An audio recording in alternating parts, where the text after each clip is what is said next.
Hello, everybody, and welcome to this week's edition of Ridin the Storm Man. If you notice, our studio has changed dramatically. We are no longer in the upper room. We're actually downstairs, one of our classrooms, because we have some very special guests. We've got some events going on this week, some training for those that wish to participate in it, and we have some experts in the area of, quite frankly, just the strength of America. But their specific area of expertise is that of counterterrorism. Sitting to my left and to your right as you're looking to the screen, got first, longtime friends, all of these. John Guandolo. John's got his arrest record is longer than most people resume. But anyway, he's been in jail that many times. Many times, yeah. Wow. But just in a nutshell, graduate of the Naval Academy, former United States Marine, former member of the Federal Bureau of Investigation. You know, it tells me he just can't hold a job, is what it tells me. You really can't. But actually, with the FBI, after 9/11, John was actually awarded for his work in counterterrorism. Counterterrorism. No, starts with the C, counterterrorism. But counterterrorism, back when the Islamists were the bad guys. This guy, yeah. I don't know. We don't lock the doors. Hey, I'm comedic relief here. Yeah. But it was literally an award-winning an analyst and advisor to the United States government from the Federal Bureau of Investigation on counterterrorism, when we actually were honest enough to call the bad guys the bad guys. Yeah. Now, so this is back when the FBI was actually a good... Yes, back when the FBI was on our side. Yeah, okay. Exactly. Then we have Clare Lopez. And Clare was one of those, what do they call them, spooks? I have no idea. No idea? Okay. Well, we called ourselves officers. Officers, okay. Yeah. Clare was over 20 years in the Central Intelligence Agency. By the way, is there really any intelligence in the Central Intelligence? Okay, CIA. For over 2 decades. Okay. Former CIA. Other than that, she has been an expert and a contributor on a number of think tanks and other entities. And then former state legislator, John Bennett, who's actually the head of the Oklahoma Republican Party for some while until they could find a real head of the Republican. Yeah. I'm sorry. We are just too bound up today. Too many jokes. John's been a legislator and, of course, former 20 years in the Marine Corps, right? 21 years in the Marine Corps. 21, yes. So at least you were able to hold a job in the Marine Corps. Yeah, unless John, what does it take to get fired from the Marine Corps? I'm sorry, go ahead. It was almost as bad as having to serve in the legislature with this guy. Oh, I know. Yeah, because my standard I set was so high, he couldn't reach it. And they actually had you guys as table mates. Oh, yeah. I mean, it was a sad experience because I didn't have enough time to keep him. They came to me. Here's what they did. They came to me and said, "Look, Dan, you're a true conservative. Could you sit with John and help him? Because he's obviously struggling." So I did my best. Well, you took a shot for the state. The only thing you did was brought a box for me to stand on when I debated, and that was it. So outside of that, before that, you had nothing to stand on. So well, that was helpful at least. He did contribute. A little. A little. I mean, I'm because I woke him up every time he needed to vote. Yeah. Just punch the button for him. The best thing I could accomplish there.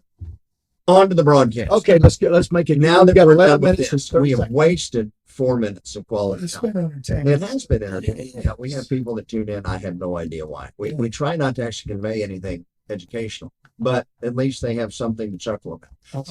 Anyway, let me. You guys, we first met because of the Islam issue. Of course, after 9/11.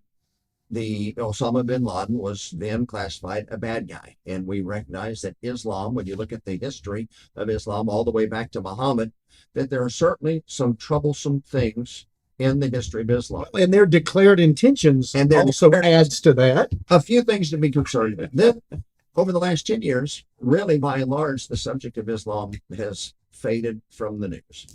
And of course, now in recent years, we have the Great Reset, we have Vladimir Putin, we have Xi Jinping, we have, of course, the COVID and all that's taken place in the United States of America. And we've had some great conversations over the last couple of days, including at dinner last night. But let me just ask each of you, what is the number one threat that you think there is to the sovereignty and safety of the United States of America? I'll begin with John and then work our way down. Of all of these, what's number one? I think it's the cabal of all of them. So the communist Islamic movement, the people collaborating with them that are not necessarily ideologically aligned with them, and the entities, both individual business and nation states that are financing them. And of course, the communist movement includes at the top of the heap communist China, the Islamic movement, top of the heap Iran and Saudi Arabia and others, Qatar. But it's them working seamlessly, literally at the international, national, and local levels here in the United States. So it's the cabal of all. Yeah. Way to check all of the above, but Yeah. that's accurate in our conversation. Okay. Claire, what do you have to say? Yeah, no, I have to agree absolutely with John with including all of those threats. But I would actually prioritize China right now. And the reason I would do that as the number one threat to U.S. national security and really international stability is because China has the economic prowess. It has a military that is absolutely pell-mell driving for superiority in every area that you can think of.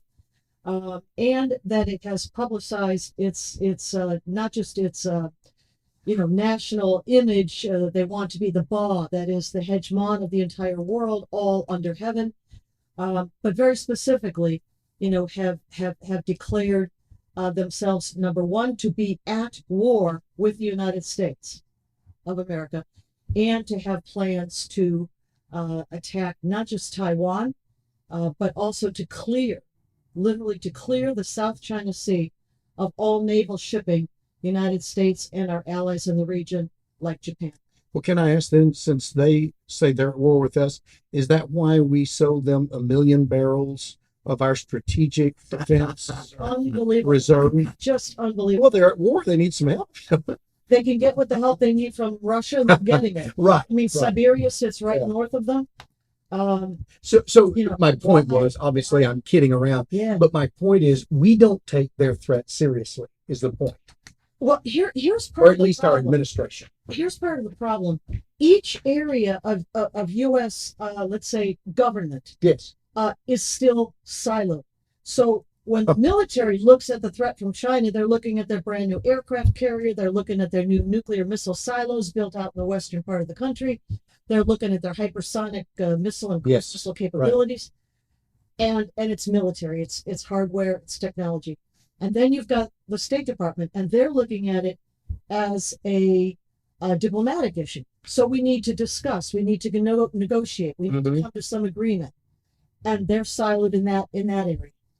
And they don't seem to be able to cross communicate. And isn't that what we found was the major problem with 9/11? Exactly. That we weren't sharing information then? It's not so much not sharing information as not being able to see outside of your own silo. Okay. I would also say, though, that in this case with Mr. Biden, he's intentionally aiding our enemies Yeah. Of course he to our is. own destruction, And that was kind of my point. I which yeah, is what jokingly, but the U.S. generals are doing, which is what we're doing with our financial policy. I mean, all of these things are intentional. I think that's something the American people have got to understand. Let's come back to this because I think it deals with total warfare. But John, go ahead and throw in. Yeah, absolutely. So I would love to throw my 2 cents in. So, being serving in the Middle East and other areas and being a counterintelligence agent and doing strategical Cold War stuff prior to the wars kicking off, and then switching to more of a tactical, strategical in-country dealing with the communist Marxist threat and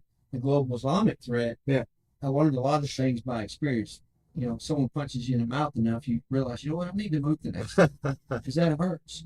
But what I learned is, well, now we know that at the local level, all the way to the international level, the communist Marxists and the jihadis are all working together to attack our constitutional republic. Wow. So, of course, I agree with these two patriots here because they have the knowledge and experience as well, great knowledge and experience in it. I agree with their assessment, but I would say the biggest threat we face today is our elected officials, primarily the Republican Party, because they're not doing anything to completely stop. agree. And at best, they would be controlled opposition, but some of them are actually working with the Communist Democrat Party, the Biden administration, and others, China, Russia, and others, whether intentionally or not, it doesn't matter.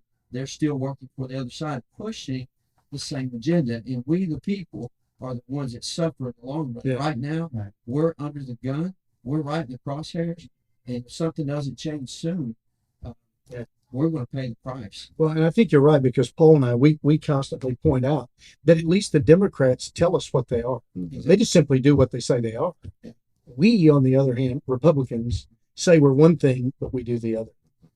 For me, is a greater danger. We failed to fight at a minimum. Yeah, no, it's Now, exactly right. the Republican Party, when the heat gets turned up, they just jump in the boat with the Democrats and do what they're doing, which is completely contradictory to our Republican form of government. No, it's exactly. That's probably the greatest threat. Well, we even saw that in the legislature here in Oklahoma. You and I, as we said. Let me add something to that while we're talking about politicians, which is not just the only area of concern. But if you've seen or read or heard about Peter Schweitzer's newest book called Red Handed, he's got a chapter apiece on different areas of American society, academia, the diplomatic corps, government, and so forth, and Wall Street, finance, companies, sports, entertainment, Hollywood. And he uses a term in translation that the Chinese use themselves, and it's called elite capture. And so when you're talking about, these various government officials, working not just, co-opted by each other, they've been co-opted by China in one way or another. Yeah. And either inducements or whatever it may be, but they've been co-opted. And that's part of why we're seeing such capitulation across the board. Yeah, well, two things to what you said. First, about the Republicans. Yeah, I think it was much better for America that Barack Obama was president than John McCain. Here's why. John McCain would have taken us and driven us off the cliff, and Americans would have just gone with him. Yeah. Barack Obama, what he did is it was such a 2x4 to the face that it woke people up to realize, wait a minute, this is communism. Yeah. They are literally subverting the country. They really And believe he said, hey, yeah, I'm an acolyte of Solowitsky, Marxist revolutionary ideology. I'm a community organizer, which is a term comes right out Sure. of that plan. Of course it does. This is a communist movement. And the second thing is that these are communists. They want communism, and they're communists. They're not progressives. They're not liberals. They're not wackos. They might not be mentally stable, but they're propelling communist doctrine. And Americans need to understand that. Yeah, they may not be stable, but they're smart. Mm-hmm. They're effective. Well, okay. Okay. Yeah. Yeah. They're intentional. And see, so they're totalitarians is what they are. Yep. They just want total control. That's right. Let me ask, at one time, we all at least thought we could sleep well at night, believing that Americans were Americans, that Republicans and Democrats at the end of the day were on our side. So we may have differences internally, but when it came to, Pearl Harbor being attacked or 9/11, whatever it was, we came together as Americans. Now, I think confidence in our elected officials, confidence in the FBI, confidence in the CIA. Oh, it's all of it is shaken. Yeah, it's on the Let me just ask basement. I'll throw it up as a jump ball. But how long has that been reality? And of course, now I think they're just brazen enough to admit it, where at one time they at least tried to hide their cards, but now they don't even seem to be hiding it anymore. How is that true, first of all, in your opinions? And how long has it been? When did we lose control of Washington? There's something that used to be called the disagreements stopped at the water's edge. Remember that term? And it meant that at home and within our own circles, we might disagree, we might tussle over policy, this and that, but at the water's edge, it stops. And when you are abroad or you're looking with other countries, we're united, we're Americans. And that's not the case anymore. I don't know how far back we'd have to go. It crept up on us maybe gradually, but I would say certainly by the 1960s and from there on, maybe, which puts us at about 60 years anyway. Yeah. Well, I think there's a lot of evidence at Vietnam. Of course, we've got a lot of Vietnam vets in our church. And of course, that's a sensitive subject. Because if I'm correct in my history, we didn't lose a single major battle. It wasn't a military defeat. It was a political defeat.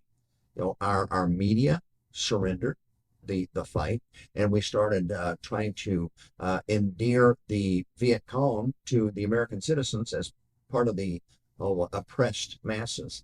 Yeah. And then our political officials, we would ask our military to fight with one hand behind their back. You can't shoot unless they shoot first. You can't cross here. And I mean, You know, when you go, my philosophy is we want peace, but when somebody attacks us, we kick the living crap out of them, leave them in a steaming pile, and then we leave. Yeah. And let them rebuild themselves. But that's not the way we play in the United States of America. Well, let me ask a question, and we'll take this to the next podcast because Yeah. basically we're out of time. So I want to ask you the question: are these people? I'm talking about people in our government. Are they our friends? You don't have to name names.